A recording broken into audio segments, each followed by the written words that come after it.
Okay mga kapatid, so we are reading in the book of Isaiah, Isaiah chapter 8. Ito mga kapatid, Isaiah, this is one, you have to understand that Isaiah is one of the major prophets.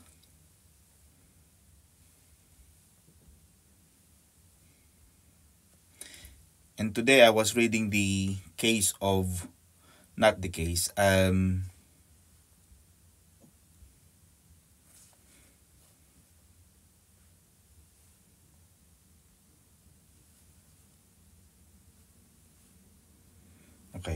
Isaiah chapter 8.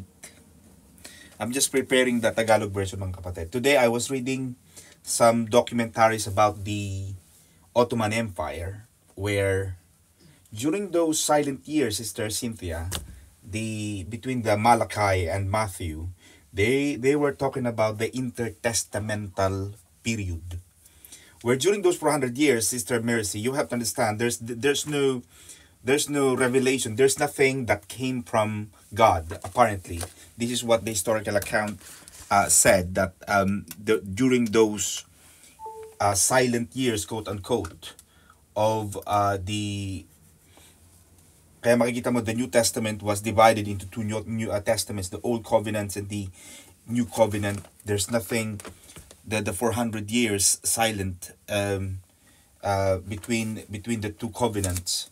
So there was no revelation, there was no prophecy, there was no. So the Malachi, you have to understand that there are words that points towards the coming of John the Baptist, who is the front runner of Jesus. So Isaiah, mga kapatid, is one of the major prophets. We have Jeremiah, we have Ezekiel. So these are the major prophets. When we call the minor prophets, we're talking about Malachi. He's one of the minor prophets. So we have to understand the reasons why. So mga kapatid, I just want to start in verse 1 in English, and I'm reading the King James version, the King James, the mas malalim na version mga kapatid. Moreover, the Lord said unto me. So, Prophet Isaiah was talking. He's talking about, the Lord said unto me, take thee a great roll, and write in it with a man's pen concerning Maher-shalal-bas. So this is this is where God spoke to Isaiah that he should write his prophecy. Prophecy is about hula. Ito yung mga sinasabi ng mga prophets that may mga darating na mga mangyayari. So yung tawag yan mga kapatid, prophecy. So God spoke to Isaiah that he should prophesy and write it in scroll, that he was to have a son by the prophetess. So sinasabi ng Panginoon, Sister Edith, is that kumuha ka ng papel, great roll, at alam na natin, Sister Cecil, na may ballpen na nung unang panahon.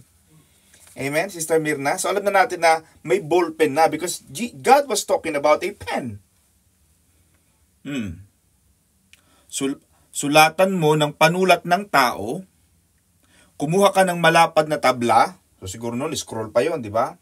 The scroll is made of the wood. Yun talagang scroll eh. And write in it with a man's pen concerning Maher-shalal-bas. And as you know mga kapatid, that is going to be his child as a sign to Israel.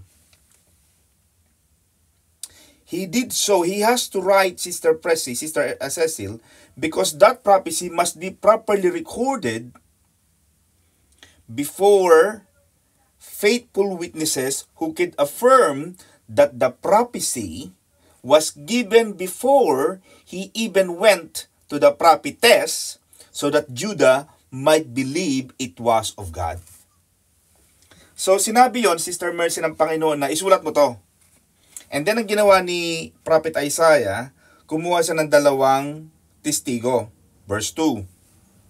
At magdadala ako ng mga tapat na saksi, testigo sa Tagalog, in our colloquial term, upang mangagpaalala si Urias na saserdote. We're not talking about the Urias na asawa ni Bathsheba. Urias na saserdote at si Zacarias na anak ni Jaberikias. Mahalaga may testigo, mga kapatid. Yeah? I'm handling a case today, a criminal law, a case, Sister Edith. It's about CCTV. The client was asking, attorney, pwede po bang maging ebidensya sa batas ng korte ang CCTV? Yes. Kahit wala pong pahintulot, yes. Okay? So kahit walang pahintulot yan, may CCTV proof yan. Bagamat you can say na wala kang pahintulot, but because it was properly recorded at the time of the offense, the court judge may allow the usage of a CCTV because it is a witness to the crime, a first-hand evidence. Kapatid, it's a criminal law studies. So, kailangan natin, mga kapatid, Sister Charmy, na magkaroon ng testigo. So, nagdala siya ng dalawang testigo upang makapagpaalala. Kasi baka magpunta siya sa asawa niya, kasi inutusan siya ng Panginoon, apparently, Sister Cecil, na pumunta sa kanyang magiging asawa. Kumbaga, hindi na nga siya nanligaw eh. Sabi ng Panginoon, sabi ng Diyos, mag-anak daw tayo. Mo? Ano yun? Bakit? Oh, eto, sabi ng Panginoon, tumigil ka na. Eto, pinasulat sa akin ng Panginoon, manganganak tayo ng bata. Ang papangalan natin si Maher Shalal Alasbas. Wala na siya magawa. Propetesa din na naging asawa niya. And mind you, Sister Cecil, according to my research and studies, I remember Prophet Isaiah is a very wealthy man. Mayaman na propeta ito ng Diyos. At kailangan niyang isulat, Sister Mirna, before two faithful witnesses. Kaya huwag kayong kukuha ng testigo ng mga hindi napapagkatiwalaan. Pag kukuha kayo ng testigo, yung kapanipaniwala. Kukuha ka na rin lang ng testigo, alika. Diba? For example lang, Pastor Johnny magka-counsel. Ka-counseling kay Sister Christy. For example lang, para mas makuha nyo sa mas mababang ibig sabihin. Kailangan kumuha si Pastor Johnny ng dalawang napapagkatiwalaang testigo. Para pag dumating yung puntos, na itong si Sister ganito, nagsabi na, ganito ginawa ni Pastor. No, may testigo ako.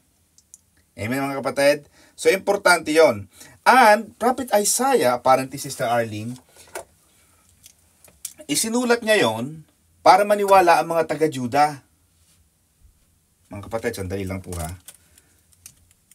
Alam mo, Sister Arlene, gumagamit ako ng maganda-ganda microphone. Alam mo kung bakit, Sister Edith? Para maganda-ganda naman ang ating boses. Kasi minsan mukhang boses tayo ng palengke. Kaya lang mayroong modulation, Sister Arlene. May pampaganda. Okay. Now, therefore, ng verse 3, at naparoon ako sa propetisa, hindi pa nga asawa, saan tawag niya, hindi pa yata sila nagliligawan. At siya'y naglihi na kaagad. Verse 2 pa lang, Sister Arlene, nagsulat lang siya. Verse 3, naglihi na agad. So mapapansin mo, Sister Chami, maraming mga ebidensya sa Bible na pinapaikli. Para kang nanonood ng pelikula, Sister Edith. Yung buhay ni ganito, yung buhay na ganoon, isang oras lang. Talagang sinamarize. Kaya marami nangyari na hindi na isulat. Ang dami nangyari. The Bible is clear, Sister Cecil, na kung isusulat natin ang lahat ng nangyari sa buhay ni Jesus for 3 years, hindi kasi ang buong daigdig sa dami. Amen ba? Etong kay Isaiah, Sister Arlene, sumulat pa lang siya, sinabi ng Panginoon sa kanya, pupunta ka sa magiging asawa mo, at ito ang sabihin mo, verse 2 lang yon, verse 3, nanganak na siya, Sister Arlene, na wala na yung 9 months. Diba? Nakukuha niyo, mga kapatid?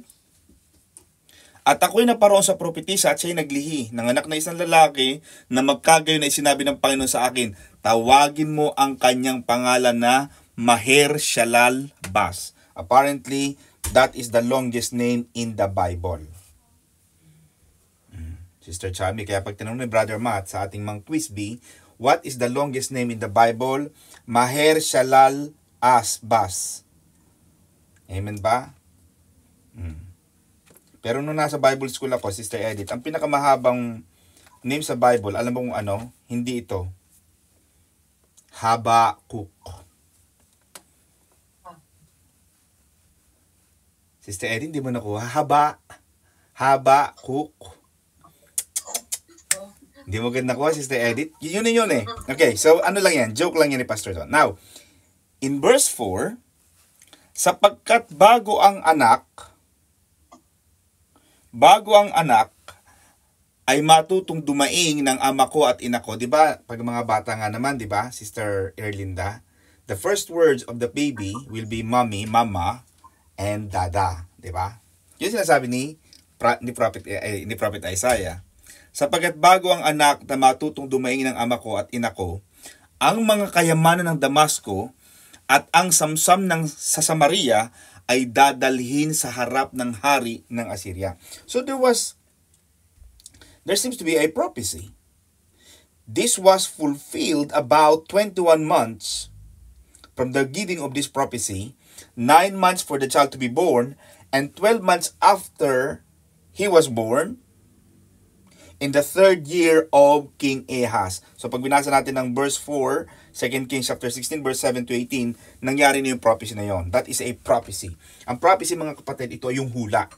Okay? Ito yung mga kapatid na inihuhula ng mga propeta. And apparently, mga kapatid, yung sinasabi ng Panginoon dito na ang mga kayamanan ng kayamanan ng Damasco, which is the Syrian city, at ang mga samsam sa Samaria ay dadalhin sa harap ng hari ng Assyria. So God was giving some future events to Prophet Isaiah na bago ka manganak, pag nakapanganak ka, ganito ang mangyayari. So 21 months or 9 months before or 21 months bago siya matutong mag-daddy, mama o mama, papa, may mga mangyayari na. So this is a prophecy. The Lord spake unto me again. So there's another second prophecy. The Lord spoke to me again, saying, so mga kapatid, balikan natin ang chapter 7 verse 10.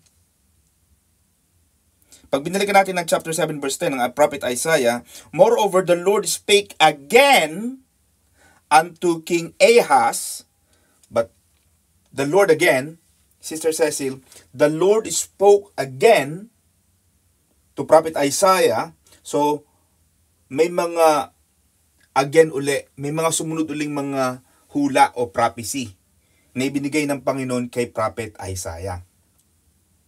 Ano sabi ng Panginoon sa kanya? For as much as this, yamang tinanggihan ng bayang ito ang tubig ng Siloe na nagsisiagos sa namarahan, at siya'y nagagalak kay Resin at sa anak ni Remalias. Basahin natin yung verse 6.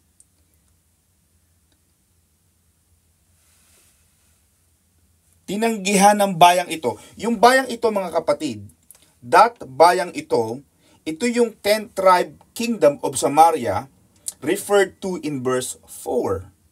In verse 4, alam natin, Sister Mercy, na sinabi na ang mga kayamanan ng Damasco at ang mga samsam sa Samaria, yung sinasabi ng Panginoon na verse 6, yamang tinanggihan ng bayang ito.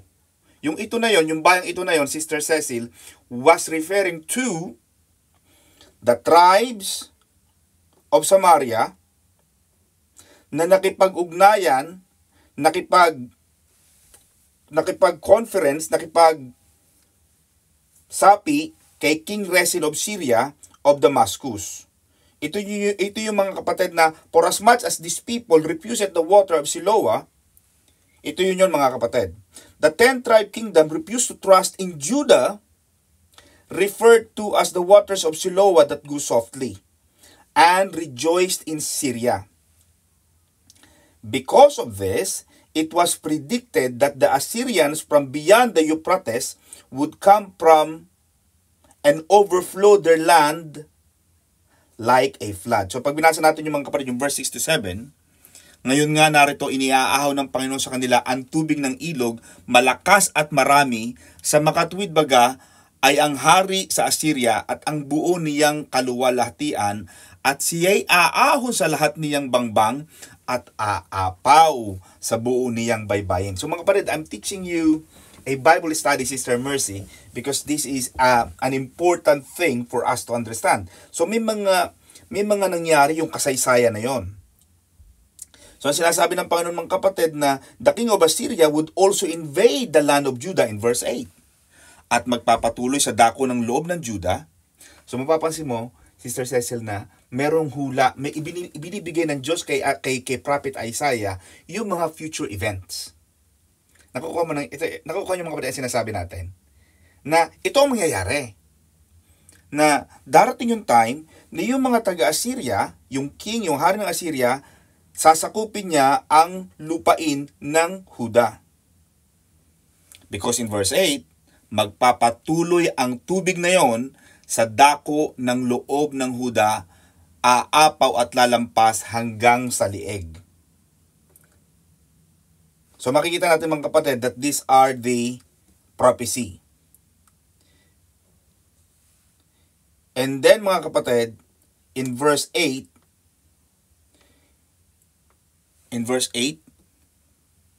at magpapatuloy sa dako ng loob ng Huda, aapaw at lalampas, aabot hanggang sa lieg, at ang laganap ng kanyang mga pakpak ay siyang magpupuno ng kaluwangan ng inyong lupain, o Emmanuel. So, Sister Cynthia, we have to remember that the Emmanuel, the word, the name, which is again repeated in verse 8, was now on the second repeat. Alam natin mga kapatid, na nung mamamatay na si King Ahaz, nung ating mga future chapter, di ba, natatakot si King Ahaz na mamamatay na siya? Binalikan siya ngayon mga kapatid, binalikan siya ngayon ng, mga kapatid ni propeta Isaiah, na sinasabi na hindi ka pa mamamatay. Tingnan mo, may isang birhen na manganganak, at ang ipapanganak niya ay isang sanggol na magiging Misaya. So hindi ka pa mamamatay. In fact, manganganak ka pa eh. Magkakaroon ka pa ng anak na si Hezekiah. So, huwag ka matakot. Because of the fear of King Ahaz in verse 7, nagkaroon ng prophecy that the Messiah will be coming from King Ahaz.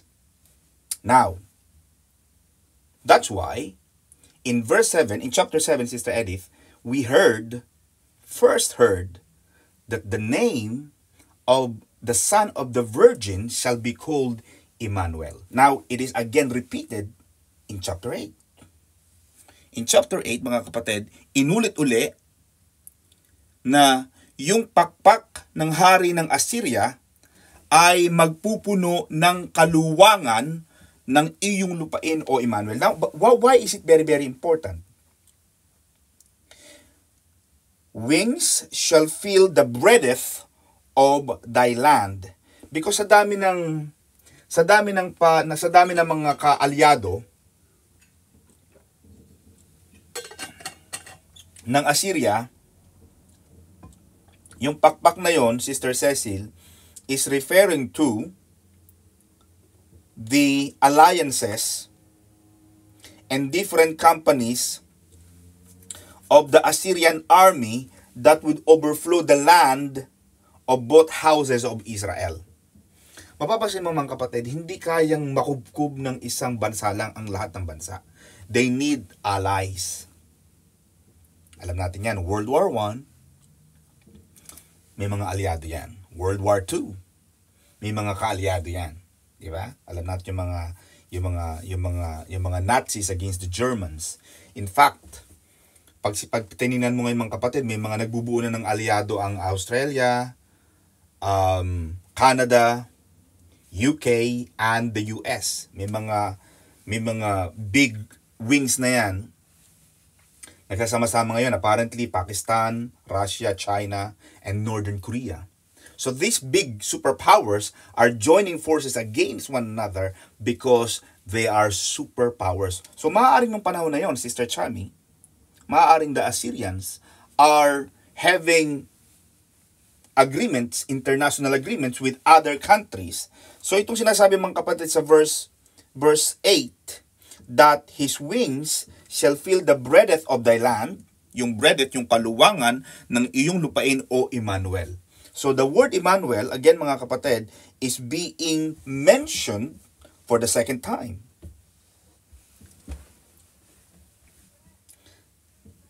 But you have to understand, Sister Edith, that in verse 8, the beginning of verse 8, at magpapatuloy sa dako ng loob ng Huda, and then Isaiah wrote the word Emmanuel on the same verse. Which means we have an indication, Sister Charmy, that word God is with us is being repeated twice. And the prophecy, yung hula na yon, Sister Cecil, is now concerning the land of Messiah. So nagkakaroon na tayo ng idea, Sister Cecil, that the Messiah will be born in the land of Judah. Slowly we are seeing, we are unfolding the journey of the master plan ng Diyos. Unti-unti niya nang ibinibigay kay Propeta Isaiah ang mangyayari.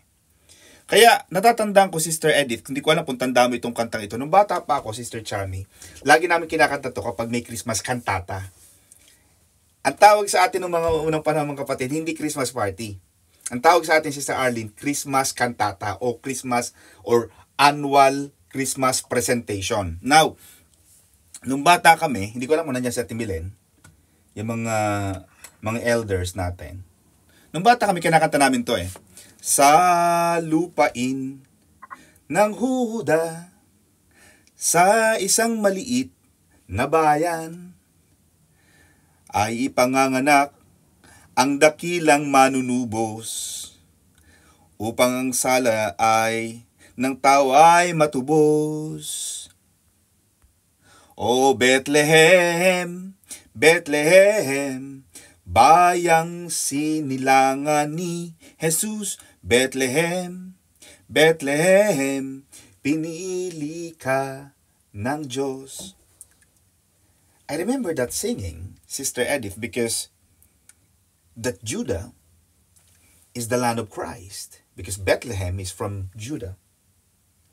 So we are reading, Sister Cecil, a prophecy to Prophet Isaiah, which was written 1,000 to 2,000 years before Jesus came.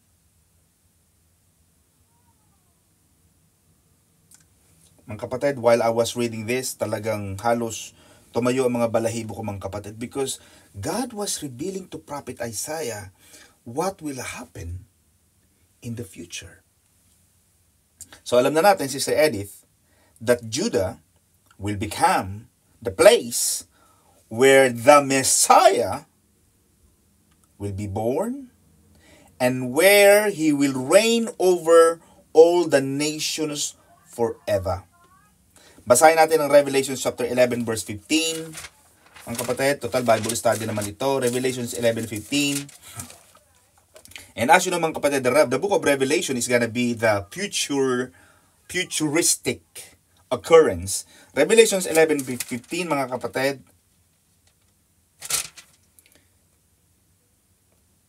And the seventh angel soundeth, and there were great voices in heaven saying, the kingdoms, with the S, of this world are become the kingdoms of our Lord and of his Christ, and he, Jesus Christ was talking, John the Beloved wrote in the Revelation 11 verse 15, he was referring to Jesus, the King Jesus, will reign forever and ever.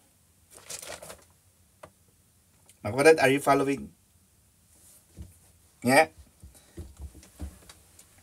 Now, so alam na natin yan, Sister Arlene, that Judah will become the place where the Messiah will be born and He will reign. Ibig sabihin ng reign, maghahari. He will become the king of that place in Revelations 11:15. The kingdom of this world become the kingdoms of our Lord. Darating yung panahon, Starlin, there will no United States. There will be no Europe. There will be no United Arab of Emirates. Because the Bible in the book of Revelation says, in the future, all the kingdoms, with a S, shall become the kingdoms of the Lord Jesus Christ. Kaya mga kapatid, nakukuha niyo yung point? Are you following me? Verse 9, Sister Arlene. Verse 9. Kayo'y magsama-sama o mga bayan at kayo'y mga kakawatak-watak. Now in verse 9, Sister Arlene, this pertains to, ito yung sinasabi nila mga kapatid na magkasama-sama, which in Hebrew word is Isra'a, and is translated with associate yourselves,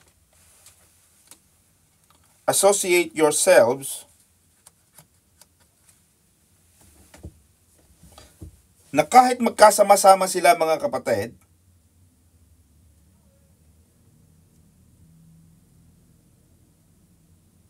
kahit magkasama-sama ang lahat ng mga kalaban ng Judah, kahit magsanib puwersa pa sila and make alliances, such enemies shall be destroyed, Sister Cecil, because the Emmanuel is already coming.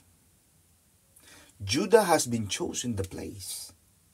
Judah has been regarded as the place where the Messiah, the Emmanuel, will be born. Therefore, sinasabi in verse 9, kahit magsama-sama pa kayo, magkakawatak-watak kayo, kayo'y mangagbigkis at kayo'y magkakawatak-watak. Kahit ano pang mga superpowers yan, kapatid, na laban kay Judah.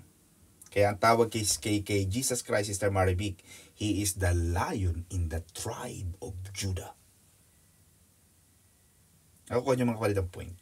So it is, we know, na kahit magkasanib-sanib puwersa ang mga bansa sa mga bansa against Judah, the Bible in the prophecy, yung hula na ibinigay ng Diyos kay Propeta Isaiah, seems to say na kahit magsama-sama sila, hindi sila magtatagumpay sa Judah because Emmanuel, God is with us, is already with them. Nakukuha niyo mga kapatid ang point. Kaya naniniwala ako, Sister Cecil, na kahit magsama-sama pa ang kalaban natin, ang ating mga buzzers, Sister Charmy, wala silang match sa iyo, Sister Edith. Because if God is for you, if Emmanuel is with you, who can be against you? Amen mga kapatid? So nakikita natin, the prophecy is now being opened up. Verse 10, mga kapatid, verse 11, sapagkat ang Panginoon ay nagsalitang ganito sa akin na may malakas na kamay at tinuruan ako na huwag lumakad ng lakad ng bayang ito. So ito mga kapatid ay tinuturuan na si Propeta Isaiah mga kapatid na ang sinasabi niya mga kapatid in verse 10, balikan natin ng verse 10. Mangagsanggunian kayo at yaon ay mauuwi sa wala. Mangagsalita kayo ng salita at hindi matatayo sapagkat ang Diyos ay sumasa amin. Sinasabi ni Propeta Isaiah, Sister Cecil, bakit ang Judah should not be afraid? Bakit hindi ka kailangang matakot? Kasi, alam mo, ang tao matatakotin. Minsan talaga hindi natin maulungan talaga eh. Kasama talaga yung nagiging warrior tayo. Amen ba? Warrior. But how many times, Sister Mir, nang sinabi ni Jesus, for the last 365 times in the Bible, He keeps telling us, Sister Cecil, do not be afraid. Fear not. Be not dismayed. For I will be with you until the end of time, until the end of the world. Palaging sinasabi ni Jesus yan, 365 times. Now, sinasabihan na naman to, Sister Cynthia, ni Propeta Isaiah, bakit hindi kailangang matakot ang mga taga-Juda? Because in the land of Judah, it was chosen to be the place of Emmanuel, where Emmanuel will be born. Imagine that. Pinili ng Panginoon yung Emmanuel, God is with us.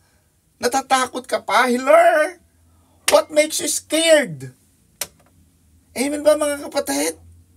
Amen ba? Akala ko pala sa'yo ng Diyos. Bakit ka pa natatakot? Tulog ka na. Amen ba? Kaya naalala ko yung kanta ni Sister Cecil. Life is not a roll that but my done. Diba? Lift everything to the hands of Jesus. Amen ba? Kaya mga Kristiyano, Sister Christy, dapat hindi maraming mga pileke sa noo. Dapat laging, hindi mo na kailangan Sister Allen magpa-facial. Bakit? Kasi dapat banat na banat. Marami mga Kristiyano ngayon talagang kailangan ng iunat ang mga noo kasi laging nag-aalala. Amen ba? Lagi nagkakaroon ng panic attack. Amen ba? Lagi may dalang mga katingko. Lagi may mga pangganon. Nagsasaba, sabay-sabay pa sila. Di mo alam kung ano mga ginagawa. Nanggala na, kaya ang laman ng mga bag. Anong laman niya? Katingko. Puro katingko na lang. Panlahid, pang-amoy sa ilong. Naku, puro katingko. Kasi nag-aalala sila. As if, sabi ni Jesus, akala mo naman ng pag-aalala mo, makakadagdag kahit 1 minuto sa buhay ng tao. Walay. Hindi mo kayang madagdagan, hindi mo kayang mabawasan o maapektuhan ng iyong pag-aalala ang anumang problema at dalahin sa buhay. Ang sabi ni Jesus, give it all up to me. Ibigay mong lahat yan sa akin, sabi ni Jesus. Hindi ka dapat matakot. Hindi ka dapat magulumihanan. Bakit? The God Emmanuel, God is with us, mga kapatid. Amen ba? Pag may ganyang kang pananalig, Sister Maribik, yes, makakaranas tayo ng mga problema, pero hindi dapat yan, mga kapatid. Hindi dapat yan ang magpabagsak sa tao, mga kapatid. Hindi dapat yan ang magbigay ng kahinaan sa atin. Anong sinasabi rito, mga kapatid? Yung mga problema ng mga kapatid, hindi dapat yan magpabagsak. Amen? Dapat yan ay magpalakas sa atin. Amen? Dapat yan ay magbigay ng kalakasan may mga tao natatakot, laging takot. Naku, hindi ko talaga maiwasan. Pero, oo nga, hindi mo maiwasan, pero tama na. Ang tagal-tagal mo nang inaalala, wala naman nangyayari, para bang kaya sabi ng Panginoon, Sister Cecil, ano sabi ng Panginoon? Do not be conformed with the ways of this world. Sabi ng Panginoon, transform. Magkaroon ka ng pagbabago ng pag-iisip, Panginoon. Dati po akong mag-aalala, dati po ako natatakot, Panginoon. Ngunit ngayon, because I am a Christian, I am a believer, Panginoon, the word, the name Emmanuel is now with me. Yes, nandyan pa rin ang mga problema, pero Panginoon, I will do my best. And if I cannot do my best, if I cannot finish, if I cannot complete, Panginoon, you will do the rest. Panginoon, ikaw nang bahala. Kaya yung bahala na, Sister Edith, it came from the word bathala. Sister Myrna, yung bahala, nung unang panahon, di ba, si Malakas at si Maganda? Di ba ang tawag ng ating mga ninuno, Sister Arlene, yung si Bathala? Nalala mo yun? Kinoli Mitanghere. Bathala, nagkaroon lang sila ng contraction. Inalis lang yung T. Kaya yung bahala na, bathala na yun. Diyos na lang. Kasi ang bathala, ang Diyos. Ngayon kasi ang bahala na parang, parang very passive. Pero hindi. Pag ibinigay mo kay bathala, Panginoon, ikaw na nakakaalam nitong aking buhay. Ano man ang mangyari, Panginoon, alam kong hindi ka nagplano sa aking buhay ng kabiguan. Panginoon, hindi mo ako nandito para talunin. Hayaang matalo, Panginoon. Nagplano ka sa aking buhay ng pagtatagumpay, ng kalakasan, ng kagalingan, Panginoon. The spirit of bravery, courage, Panginoon. Hindi mo ako binigyan ng takot. At kung ikaw ay nasa Diyos, hindi ka na natatakot. Amen ba? Hindi ka matatakotin. Hindi natatakot sa dilim. Naku, baka may aswang. Ang aswang ngayong kapatid, hindi na espiritu. Taong buhay ang katakutan mo. May mga taong gano'n, takot na takot. Bakit yung tatakot sa dilim? Wala naman tao eh. Kasi baka mga guni-guni. Amen ba mga kapatid? Sister Arlene, akala ko ba Christian ka? Dapat di ka natatakot dyan. Natatakot kasi ako eh. Baka kasi ako. Pag may plano ang Diyos sa buhay mo kapatid, hindi ka kailan pababayaan ng Panginoon. Hindi ka iiwanan ng Panginoon. Ganun ang pinapaalala ng Panginoon kay Judah. Sinabi ni Propeta Isaiah kay Judah na he told how the Lord commanded him not to walk in the way of these people, not to call out danger when they cried danger, and not to fear what the people feared. Kasi nga naman minsan, Sister Arlene, minsan may mga tao na, alam mo, naku, next year, ganito na raw ang mangyayari. Naku, next year, mahihirapan na raw kumuha ng mga visa. Naku, ngayon, dami ganyan. Ginawa nila ako mga admin ng mga groups, kaya mga kapatid, minsan ang oras ko nauubos na sa sagot ng ang mga tao kasi wala nang katapusan. Ang isang group, kapatid, minsan 38,000 ang members. Ilang groups ang minamanage ko? 38,000. Ang bawat, minsan may 40,000, may 60,000. Bawat isang tanong, kala mo, attorney, pwede isang tanong lang. Naku, isang tanong na yan, mahaba yan. Marami nag-aalala pa. Attorney, ganito po, may next year po ba, January 1, 2024, tataas na po ang mga visa. Talagang tataas yan. Hindi bababa. Yan ang gusto natin. Gusto lagi nating libre tayo ng mga paggamot dito. O pag na-hospital ka, libre ang gamot. Libre ang hospital. Oh. Sa Pilipinas ba may libre? Wala eh. Bahala ka diyang mangisay. Diba? Punta ka ng Amerika, Sister Mirna. Si Bishop at si Pastora, mga kapatid, ay nagbabayad sila ng malaking mga premium fee sa insurance sa Amerika. Kaya yung mga nagpaplano magpa-Amerika dyan, mga kapatid, mag-isip-isip kayo. Wala silang IHS. Wala silang immigration health surcharge. Pero magbabayad ka monthly para lang i-hospital ka nila. Dito sa UK, ma-hospital ka, libre. Magpunta ka ng Singapore, ma-ambulansya ka, 1,000 kapatid. Sa Pilipinas, ma-hospital ka, tatanungin ko muna ng hospital, may pera ho kayo? Wala, siya, doon na lang ho kayo, magpa-arbularyo na lang ho kayo. Itong mga tao nung panahon ni Propeta Isaiah, and not to fear what the people fear, and not to call out danger when they cry danger. May mga taong pag tumawag ng, naku, sunog, naku, lahat nakalabas. Anong sunog? May sunog na. May mga natatakot na. Amen ba? Yun ang sinasabi ng Panginoon kay Propeta Isaiah na huwag kang maniwala. Kapag sinabi ng Panginoon ng mga tao na danger, hindi totoong danger yun. Kaya sabi ng Panginoon sa kanya, do not be afraid because Emmanuel, God is with us. Kasama natin ang Panginoon. Kahit magkasunog yan, hindi ka hayaan ng Panginoon kasi may plano pa ang Diyos sa buhay mo. At kahit naman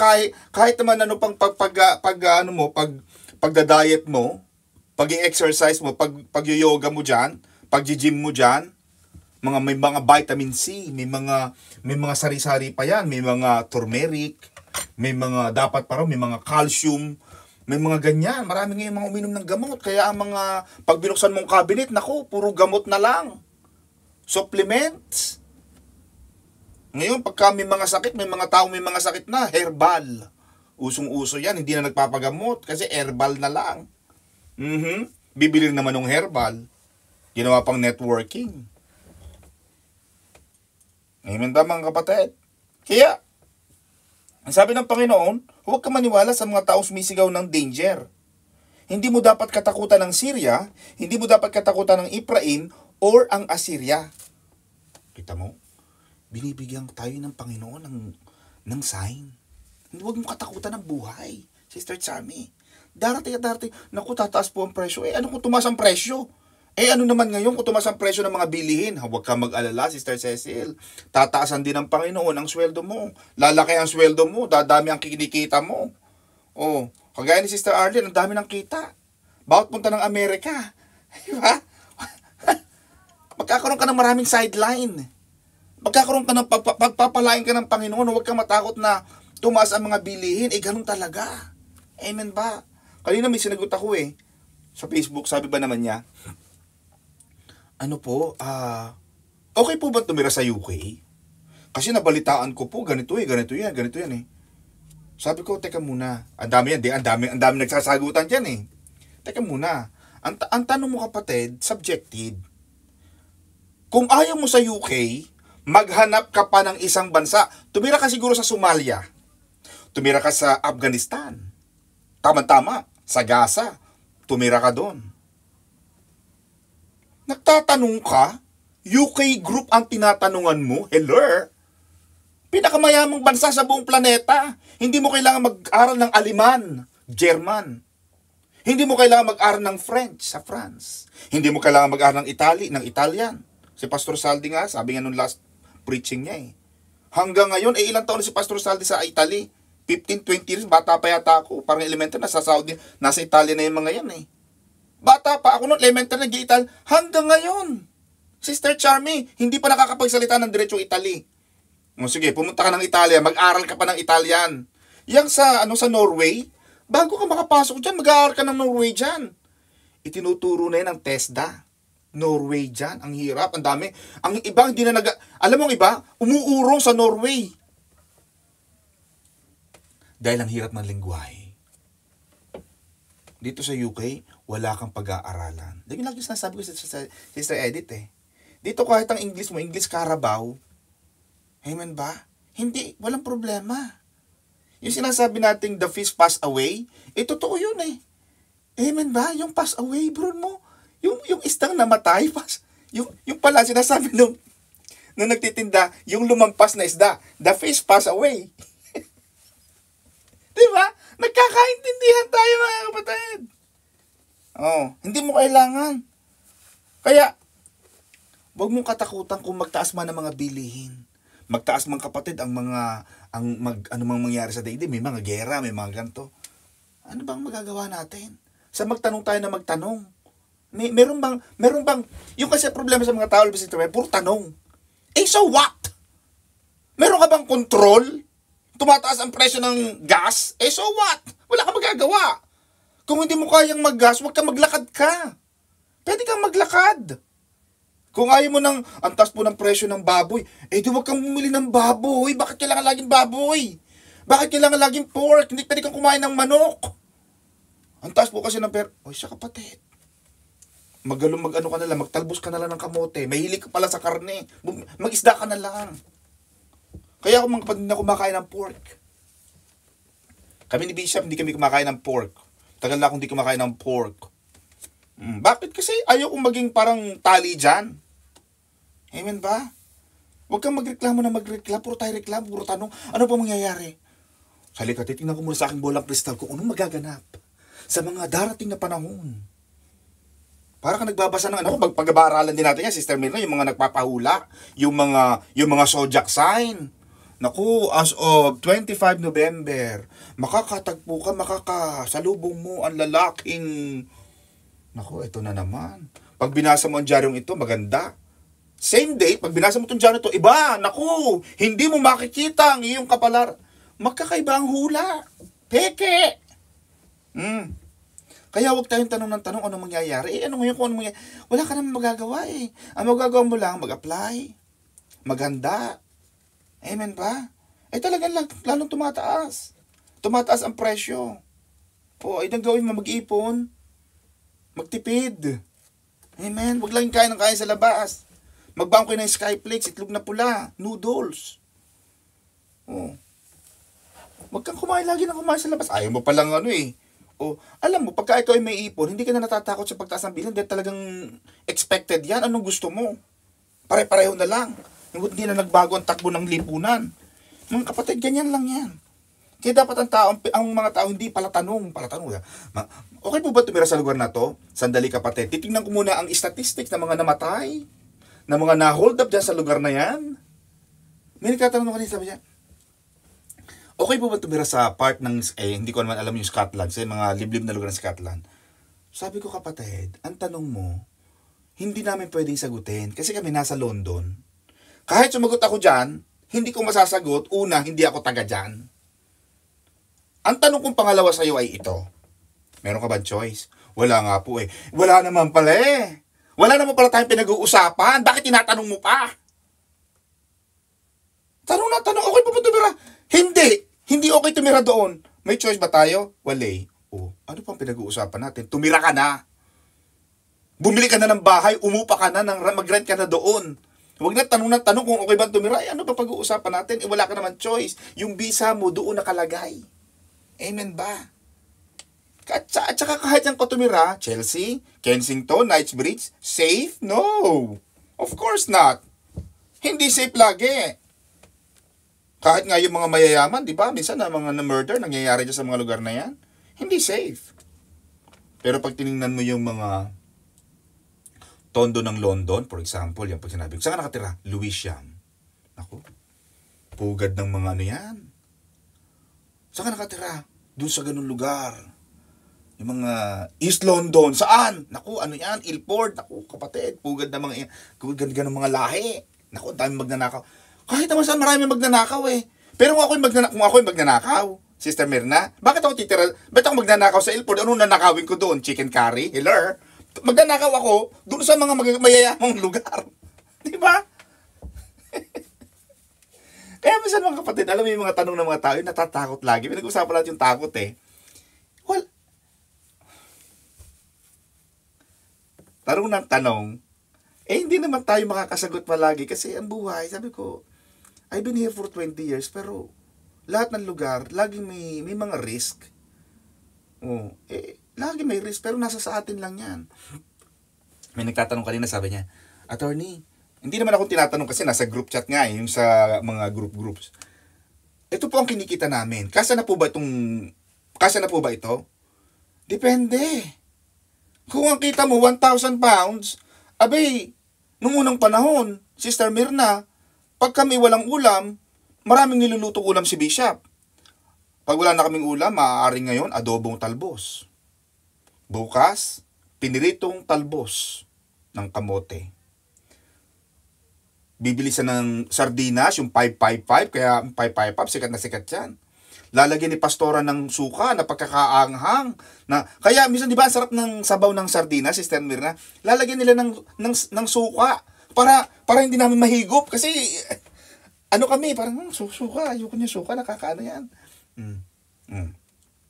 Yung tuyo, kahit yung buntot. Yung longganisa, naku, yung mantika ng longganisa, iniuulam ko yun, nakala ko sabaw. Pag nilagyan ko ng toyo, di ba, sarap ng pinaglutuan Sister Allen ng longganisa? Nakapag-ulam na ba kayo yan? Parang, sarap nito. Oh, nabuhay naman tayo ah. Ganun talaga. Magsisikap tayo hanggat maikli ang kumot, matutong mamaluktot. Di pagka may pera ka na, bumili ka na ng Dubai. Bumili ka na ng mas malaking kumot para makaunat-unat ka. Hindi yung pupunta ka pa lang sa UK, yan ang sweldo mo, hindi mo na alam kung paano mabuhay ka kaya nung unang panahon. Tingnan ko lang. Diba?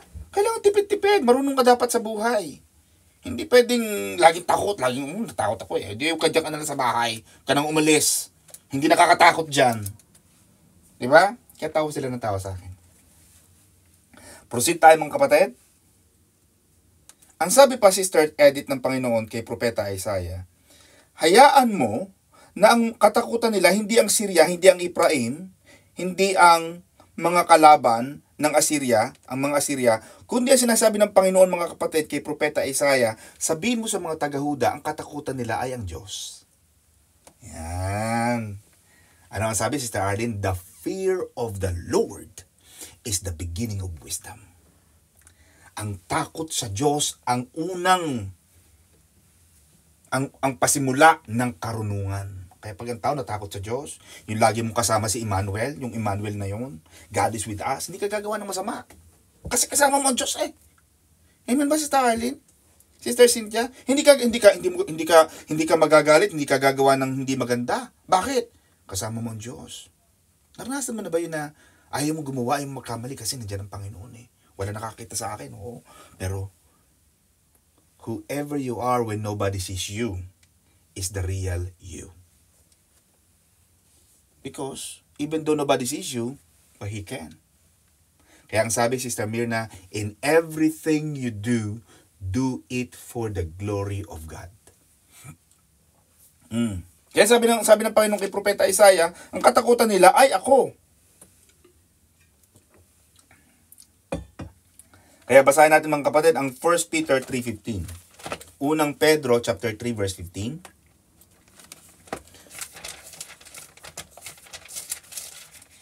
Unang Pedro chapter 3 verse 15.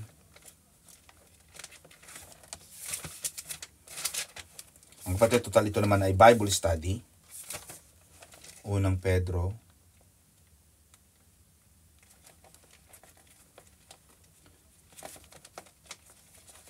chapter 3 verse 15.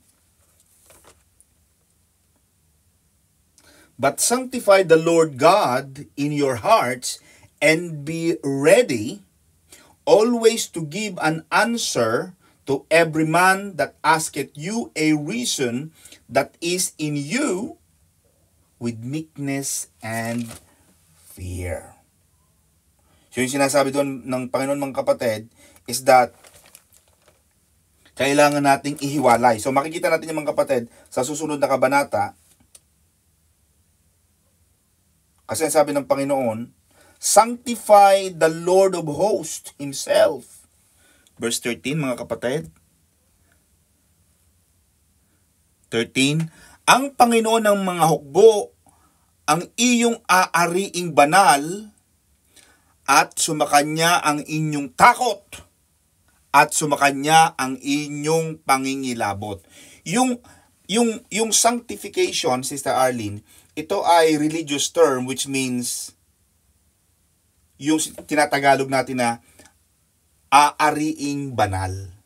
In English mga kapatid, the sanctification, ito ang sinasabi mga kapatid, is that set apart, revere, and honor. Kailangan ang pararangalan natin ay ang Diyos.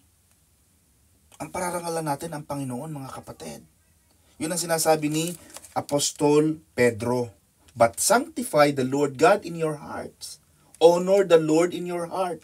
And be ready to give an answer to every man that asketh you a reason of the hope that is in you with meekness and fear. Na mga kapatid, magpuproceed tayo in verse 14. At siya ay magiging pinaka-sanktuaryo, ngunit pinakabatong katitisuran. Now, Sister Cecil, you have to understand that Prophet Isaiah, when he was writing this, he was now pertaining to what will happen to the Son of Virgin Mary, who is Jesus Christ. Now, he is now writing what will happen 2,000 years after he wrote it, because alam natin, pagdating ng Matthew, papanganak na si Jesus Christ. And the Emmanuel is going to be born by a virgin, which was promised in Isaiah chapter 7, which was our Bible study a few days ago. Now, Prophet Isaiah was saying, at siya, si Jesus, ay magiging pinakasangtuaryo, ngunit pinakabatong katitisuran, at pinakamalaking batong pambuwal sa dalawang sambahayan ng Israel. Alam natin yon. Dalawang sambahayan ng Israel. Alam natin yan mga kapatid, the northern and the southern part of Israel. These are the two major force of Israel. So makikita natin mga kapatid that for a stone of stumbling and for a rock of offense to both the houses of Israel. So makikita mo, Sister Arlene, na nung dumating si Jesus, ang lahat ng pinuntahan ni Jesus, puro Israel lang. Kaya mapapansin mo, Sister Mirna, nung natatandaan mo na lumapit yung taga Samaria, di ba? Panginoon, may sakit po anak ko eh. Pwede pong pagalingin nyo? Hawak ni Jesus, Sister Arlene, yung tinapay. Sabi ni Jesus, no. Kasi itong tinapay na to, para lang sa mga anak kong sa mga taga-Israel. Kasi Israel is the chosen nation of God. Kasi sabi ni Jesus, no. Kasi ito, para lang to sa mga anak ko. Hindi ko ito pwedeng ibigay sa mga aso. Tatandaan niyo yung istorya na yon, Sister Cecil, di ba? Nasabi ng babae sa taga-Samaritan, sabi niya, o nga Panginoon, tama po. Mga aso lang po kami. Pero kahit po ang mga aso, may karapatan pong kainin ang mga mumong nalalaglag sa lamesa ng inyong mga anak. Jesus was referring to, kaya yung ministry ni Jesus, Sister Arlene, was only ministered to all the tribes of Israel. Kaya mapapansin mo, hindi nagpunta si Jesus sa Asia. Hindi siya nagpunta sa Europe. Nagkaroon lang ng dispensation of the disciples in the book of Acts. Alam na natin yun, Acts of the Disciples, Acts of the Holy Spirit. Nagpunta sila sa iba't ibang lugar. Pero Jesus never did. Because the primary ministry of Jesus Christ was to address, to go to the Israelites, the Jewish. Mga kapatid, nakakahabol ba kayo? Boring ba, Sister Arlene? Okay. Kasi para may naku mga kapatid, ayaw ko makakakita ng ganyan. Kitang-kita naman ang ngalang-ngala, Sister Arlene. Talaga namang, buti sana yung mga kababaihan na, may mga, alam mo yung, kita mo na, pero yung talaga namang walang takip, talaga namang, konti namang kapines-pines. Medyo tagu-tagu naman yung mga ngalang-ngala, talaga namang kitang-kita yung pinaka-ilalim ng lalamunan na halos. Now, so mga kapatid, we are learning, then mga kapatid, in verse 16, at marami ang mga titiso doon. Now, alam na natin, Sister Arlene, na maraming mga Pariseo, Saduceo. Sino ba itong mga Pharisees? Pharisees are the teachers of the law. In fact, when Saul, ang pangalan niya dati ay Saulo, na naging Paul, di ba Saul was apparently becoming or being groomed to become the leader of the Sanhedrin. The Sanhedrin, mga kapatid, sila yung nagdala kay Jesus para mapako sa krus. Kaya mga kapatid, pag ibabasa kayo ng New Testament, it's also important who did what. Sanhedrin, Pharisees, the scribes, yung mga eskriba. Diba? Sabi ng Panginoon, kayo mga ulupong kayo, mga walang iya kayo, mga eskriba kayo, mga yayabang nyo, may mga pinag-aralan kayo sa batas. Pero itong ginagawa nyo, walang pupunta sa langit sa inyo. Kasi mga mapagpaimbabaw kayo. Galit na galit si Jesus sa mga eskriba, sa mga Pariseo. Kaya sinasabi ni Propeta Isaiah, Sister Edith, na pag dumating si Jesus, magiging katitisuran sila at mga bubuwal at mga babalian at mga sisilo at mga huhuli. Marami sa kanila ang mawawala ng trabaho. Kaya noon, pumasok si Jesus, di ba, sa templo, yung mga money changers, yung mga nagbebenta ng mga karne, dapat galing dito sa Monterrey meat. Kasi pag ninandog mo dyan, hindi galing sa na to, sa binilhang to, hindi yan banal. Kaya doon pumasok sa Jesus sa templo, mga walang iya kayo. Bahay to ng tatay ko, ba't ginagawa niyong bahay ng mga tulisan nito? Kaya pinagtataob niya, di ba? Nakikita niyo mga kapatid? So it's important for you to understand bakit nagagalit si Jesus. Kasi yung dapat bahay ng templo, dapat bahay ng worship, house of worship. Sabi na Jesus, dapat prayer to, prayer house to. Hindi to tindahan, hello, naging mall. Ang mamahal pa. Kasi pag bumili sila na 1 kilong tapa dun sa templo na yun, ang mamahal. Alam mo may-ari, Sister Edith, yung mga Pariseo. Kaya nung itinoob ni Jesus, galit na galit ang mga Pariseo, walang niya yun ha. Sino nagpabagsak ng natin? Sino nagtaob ng mga tindahan natin doon? Gulit na galit yung mga Pariseo kasi tinaob ni Jesus lahat. Di na yung karne, nasira. Wala na silang negosyo. Kaya ayaw ni Jesus yun. Sabi ng Panginoon, hindi naman yan ang tinuro natin ha. Yan sabi ng Panginoon, Sister Edith. Sabi ng Panginoon Jesus, my meat is to do the will of Him that sent me and to finish His work. Ang sabi ng Panginoon sa mga eskriba, hindi, naparito ako hindi para alisin ang batas. Naparito ako hindi para walang bisa ang batas ni Moises. Naparito ako upang isakatuparan, upang mas maging makabuluhan ang batas ni Moises. I'm not here to abolish the law. I came here to reinterpret the law because yung interpretation nyo ng law ng Diyos, iba. Marami na kayong dinagdag. Ang sabi ng Panginoon, 10 utos lang. Ang ginawa nyo, unlimited. Dinagdagan nyo pa ng 610. Yung out of 10, Sister Arlene, nagkaroon pa ng sub-variants. Dapat magandog ka ng ganito. Kaya yung mga tupa, di ba, dugo? Kasi kaya uso yan eh. Pag mahirap ka, dapat kalapate. Amen. Kaya yung offering noon, alam mo pag mahirap ang tao. Sina Maria, ang binigay nila kalapate lang. Sabihin, alam natin, mahirap sila. Kasi hindi sila pwedeng bumili ng karne ng tupa eh. Noon sa loob ng templo, ang mamahal ng per kilo.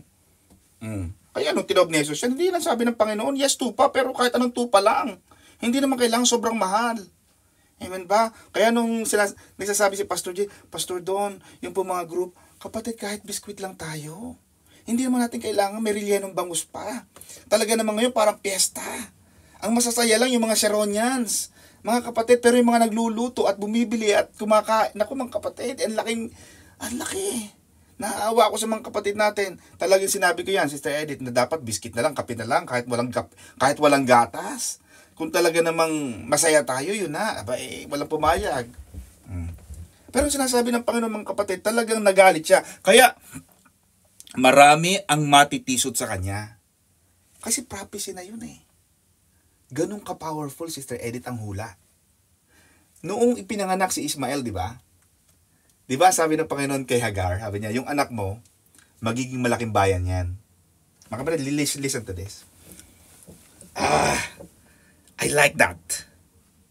Mga kapatid, listen to this. At importante yun kasi yun eh. Yung promise ng kay Hagar, God said to Hagar, I just want to tell you what God said to Hagar about Ismael. And it's quite relevant mga kapatid because of what's happening now. Genesis chapter 16. The angel of the Lord said to Hagar, Genesis 16, you are now with a child and you will have. So Sister Edith, alam natin, pag sinabing you will have, alam natin wala pa siyang anak noon, sinasabi ng Panginoon Jesus to. Okay? So this is a revelation. This could be a prophecy kasi mangyayari pa eh. You will have a son and you shall name him Ismael. So makikita mo, Sister Edith, na kahit yung mga pangalan noon, Diyos ang nagsasabi kung ano ipapangalan nila. Yeah? For the Lord has heard of you, of your misery, yung kanyang pagluha. He will be a wild donkey of a man, and his hand will be against everyone and everyone's hand against him. And he will live in hostility to all his brothers. Mga kapatid, Tagalogin natin. Kasi iba hindi nakakaintindi ng Tagalog. Or ayaw nilang intindihin ang Tagalog ni Pastor Don. Magtingnan natin, Sister Arlene, ang Genesis 16. Para mas maintindihan natin mga kapatid sa Tagalog. Genesis 16.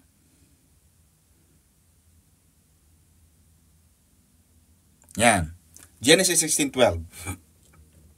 At sinabi sa kanya ng anghel ng Panginoon, narito ikaw ay nagdadalang tao at ikaw ay manganganak ng isang lalaki at ang itatawag mo sa lalaking ito ay Ismael sapagkat dininig ng Panginoon ang inyong kadalamhatian. Verse 12, Genesis 16. At siya ay magiging parang asnong bundok. Hindi ko alam kung ano ibig sabihin nun. Sa gitna ng mga tao at ang kanyang kamay ay magiging laban sa lahat. At ang kamay ng lahat ay laban sa kanya. At siya ay tatahan sa harap ng lahat niyang mga kapatid. Sabihin, kaya mapapansin mo si Starling, bakit hanggang ngayon, and we're talking about what happened to Abraham, Isaac, and Ismael.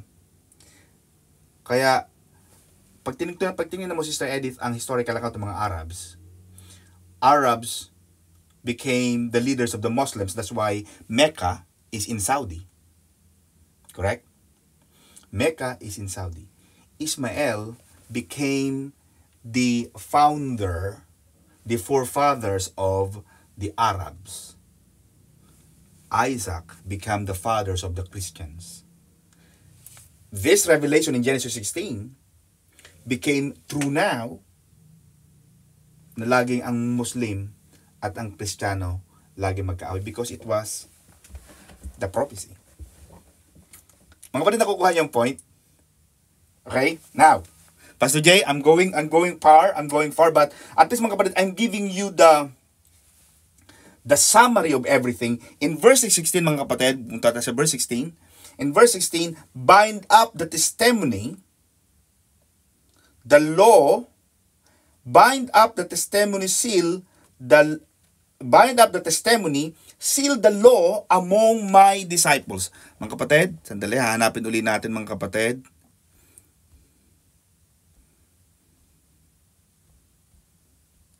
Chapter 8. 16.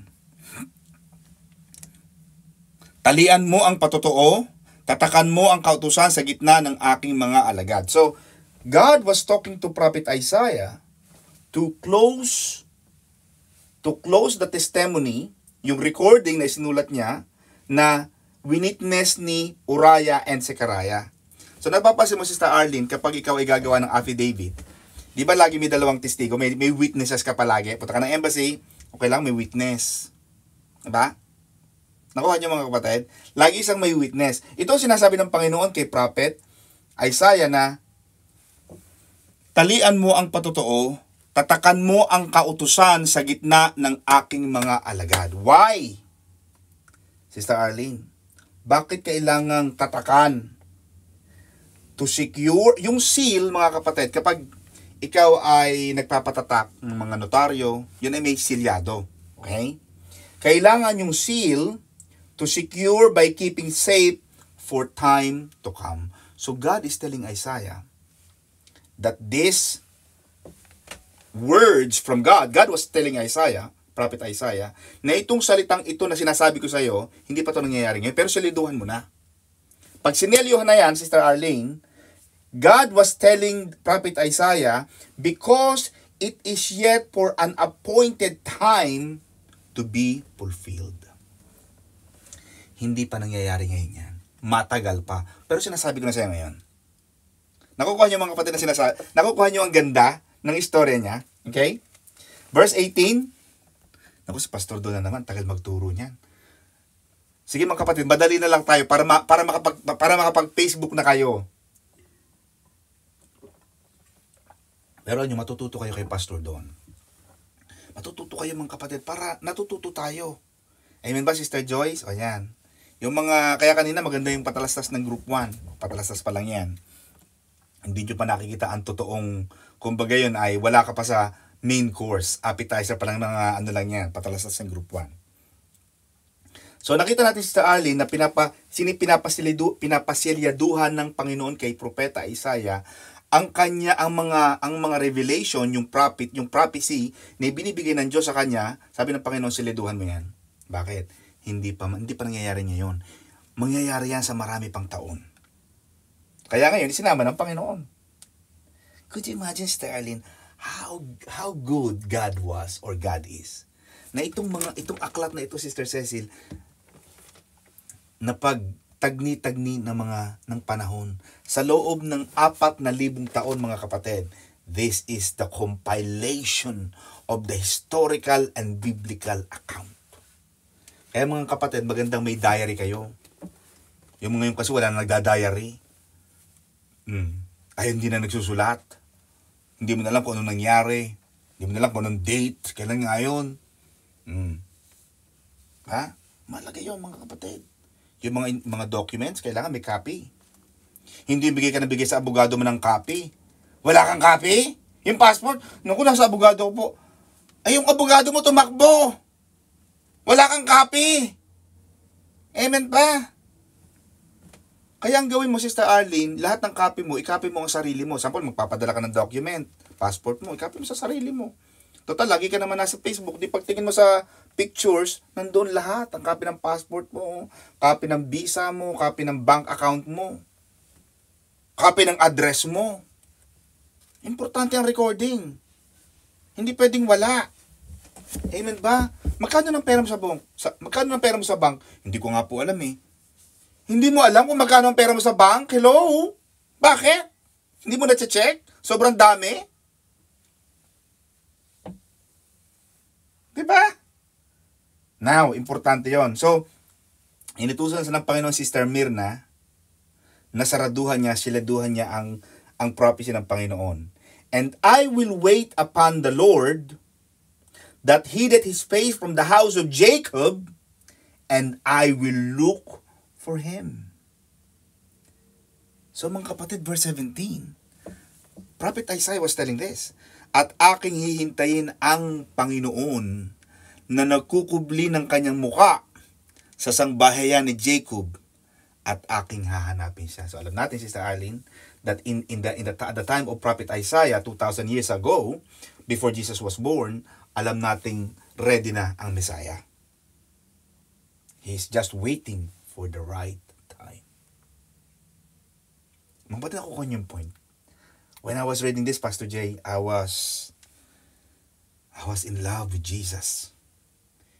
Bakit? Because Sister Arlene, ready na siya eh. Bago siya panganak, he is ready. Verse 18.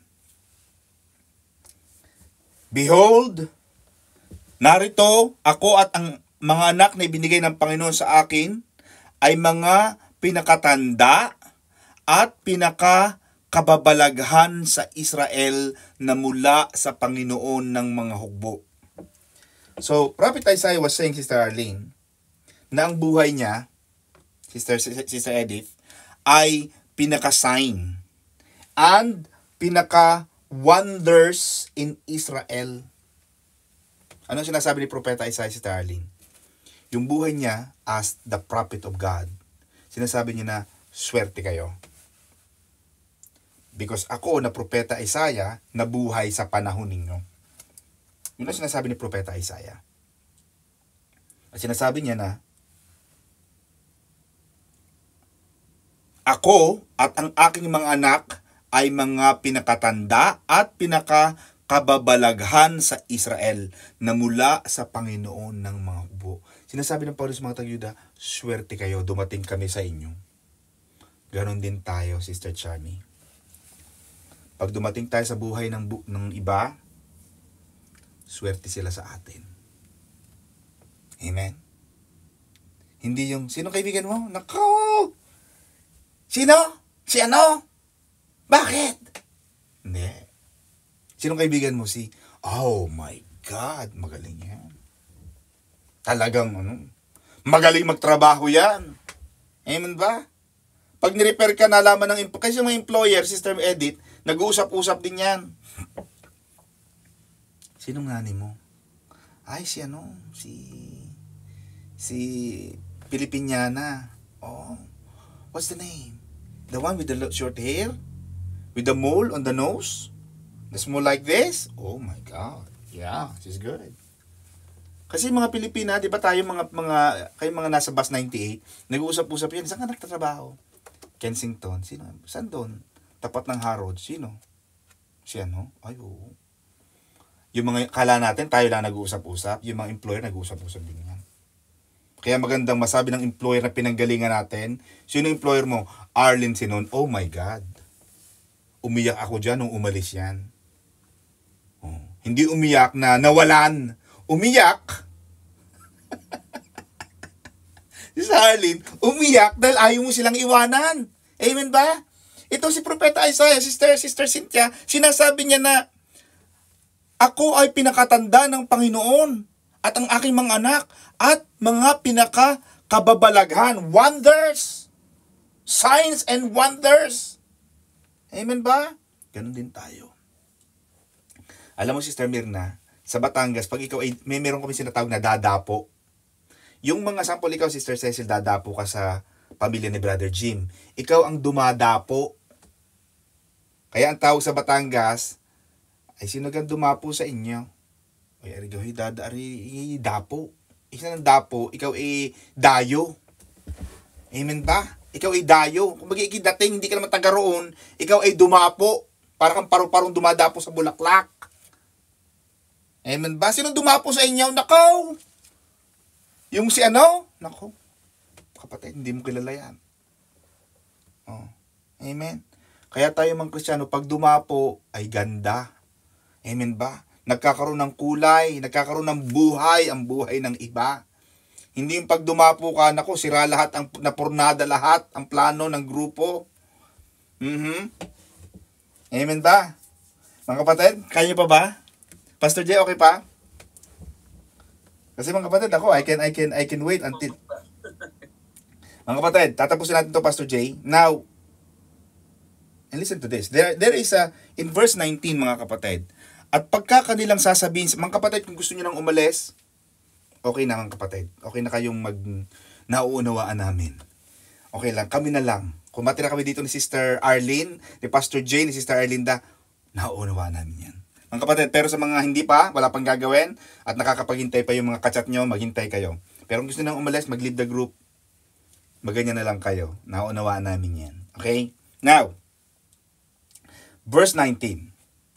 At pagka kanilang sasabihin sa inyo, hanapin ninyo silang nakikipagsangunian sa masamang espiritu at mga manghuhula. Yan, mga nagpapahula. Nako, may mga manghuhula, huhulaan ng kamay mo. Letter M. Eh, kanino bagang kamay ang hindi letter M? May nakita ba diyang letter Z? Tingnan nyo. Naku, ang kamay mo, mahaba.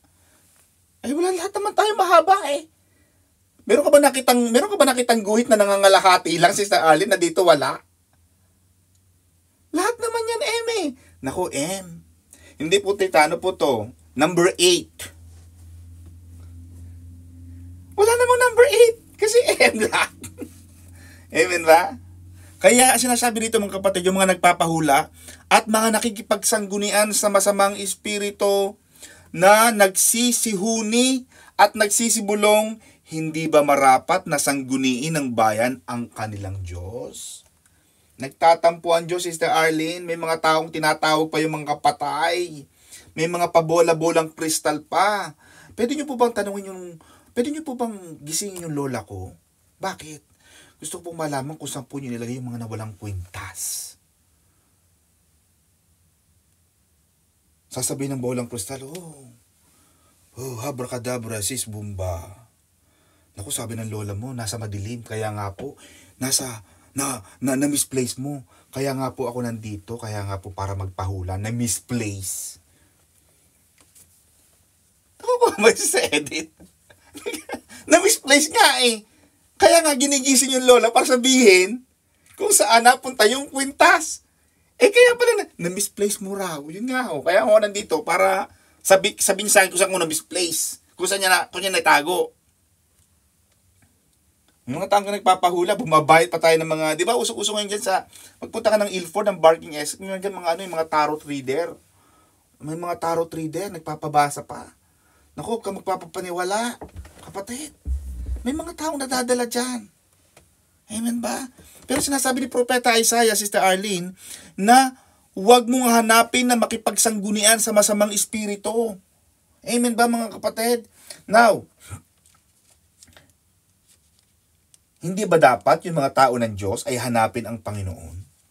Rather than to find the living to the dead.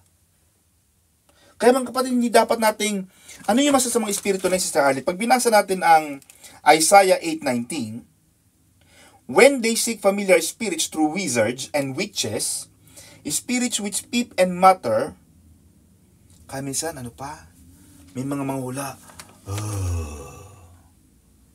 ako ang iyong lola.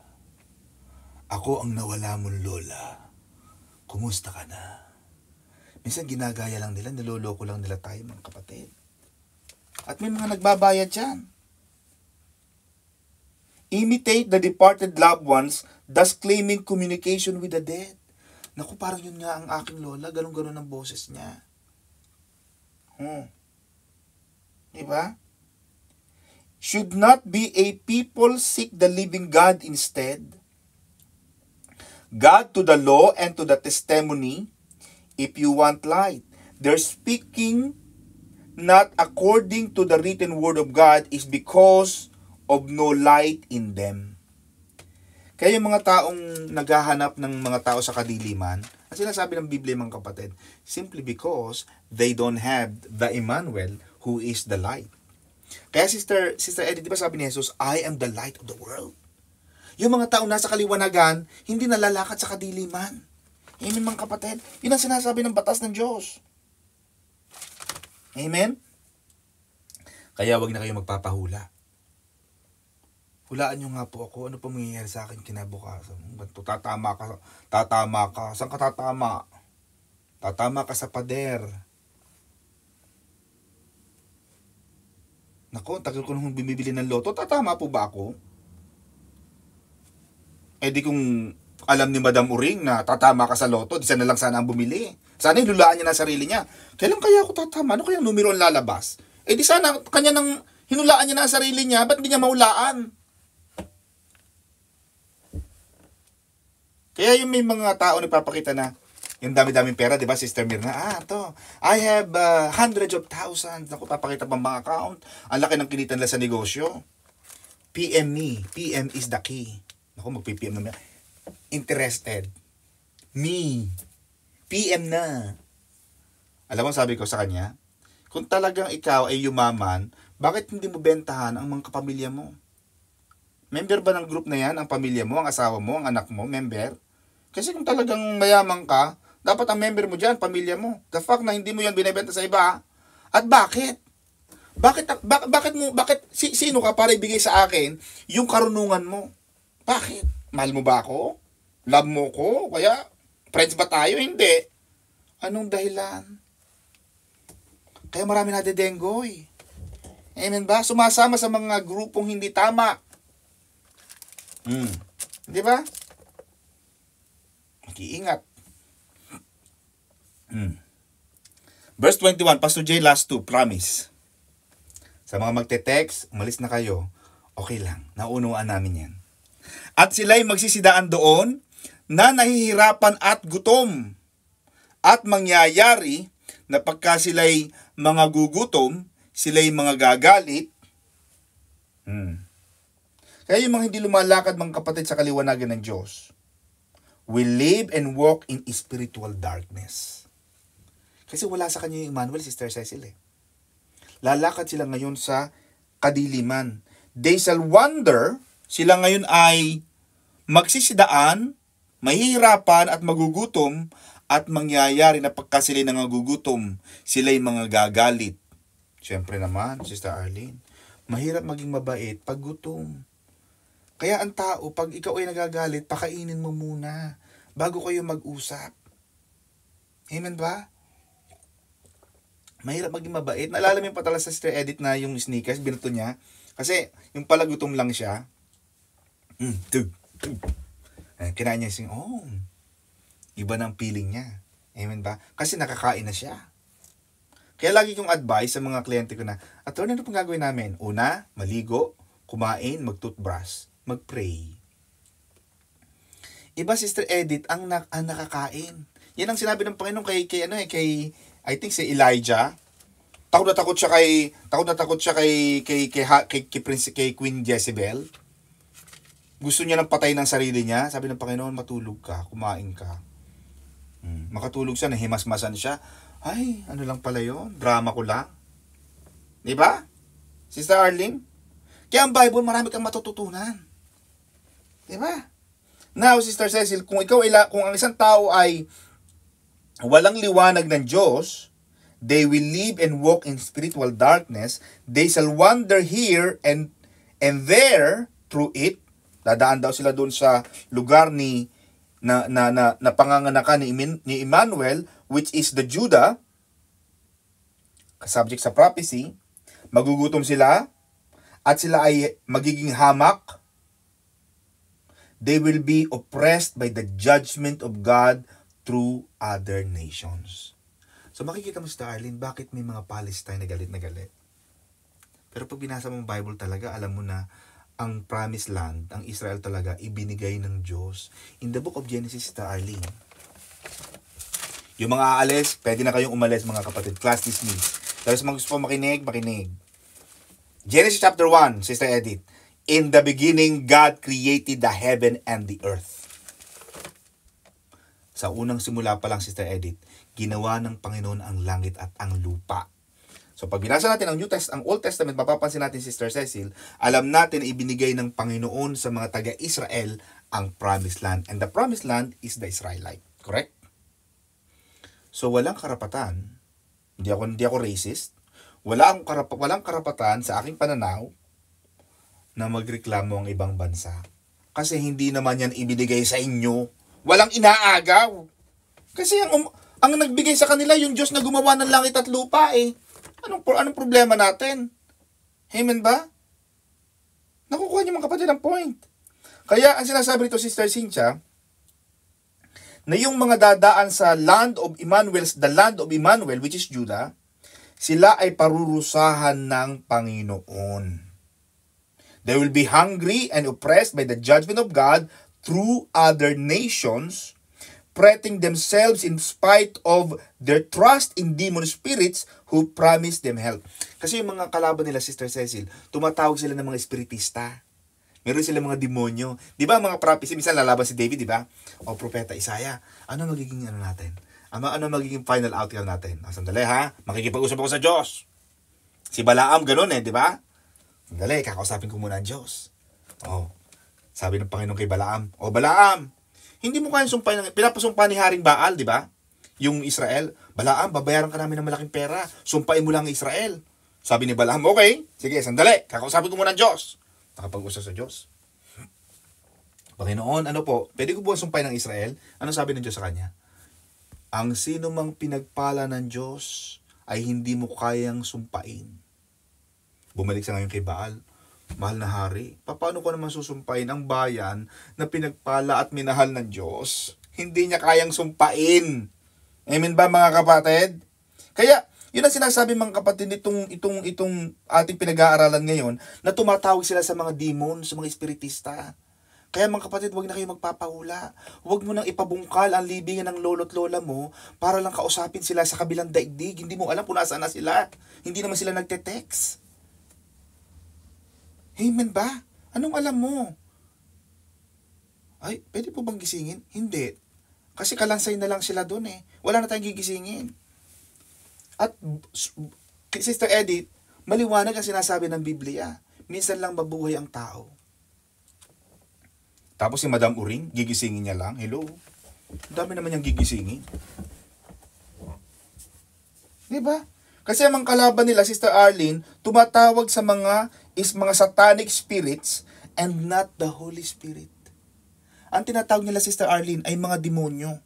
Kaya, ang sabi ng Panginoon, at sila magsisidaan doon sa Judah, we're talking about the Judah, mahihirapan at magugutom, at pagka sila mga gugutom, ay sila mga gagalit at magsisisumpa alang-alang sa kanilang hari at sa kanilang Diyos. Bakit? Ang tinawag nila, Sister Arlene, ay mga demonyo, mga evil spirits. And they will curse their king. They shall look up to heaven and down to earth for help and shall find none. They shall have trouble and spiritual darkness and anguish. Point of despair. Akala nila yung pagtawag nila sa demonyo, akala nila magtatagumpay sila. Pero tanda naman, Sister Cecil, not by might nor by power, but by the Spirit of the living God. Everything is possible. Kaya mga kapatid, itong ating pananampalataya ito hanggang sa dulo na to, Sister Edith. Last verse, Pastor J, promise, verse 22. Pag sinabi ko ng last verse, konti na lang. At sila'y titingin sa lupa, at narito, kahirapan at kadiliman, ulap ng kahapisan, at sa salimuot na kadiliman ay itataboy sila. Because they called the demonic spirits, they called the satanic spirits, they did not believe in the Holy Spirit. Amen? Kaya tayo mga kapatid, wala tayong tatawagan sa panahon ng ating kahirapan, kundi banal na Espiritu. Kaya yung ating kanta palagi, Sister Cecil, banal na Espiritu. Diba? Come Holy Spirit, I need you. You always call the Holy Spirit. Amen mga kapatid? Because when you call Him, He will come to you. Pastor Jay, back to you. And Sister Cynthia, thank you so much mga kapatid.